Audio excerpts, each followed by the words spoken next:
ఇది మా కాలేజ్ తిండి ఫ్రెండ్స్, మా హాస్టల్ తిండి. ఈ తింటా అంటే ఇక్కడ గుర్తుకొస్తుంది. ఆ సినిమా పేరేంద్రా? ఏ సినిమా పేరా? సినిమా పేరు అది వచ్చేసి జైలర్. జైలర్ సినిమాలో బీజం గుర్తుకొస్తుంది.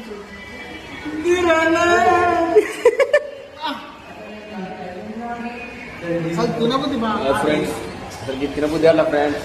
ఇది అన్నమాట ఫ్రెండ్స్, లోకల్ ఫ్రెండ్స్. తినబుద్ధి కాదులే ఫ్రెండ్స్, కడుపులో ఎలకలు పరిగెడుతున్నాయి. సో అందుకని తింటున్నాం. ఉండి కోసం తింటున్నాం ఫ్రెండ్స్. వద్దులే, ఏడుపు వస్తుంది కానీ ఏడవలేదు. ఆ సిచ్యువేషన్ ఎవరికి రావాలి. మనడు మొత్తం ఆవేదన వెళ్ళబోస్తుండు. భగవానికి కూడా రావట్లేదు.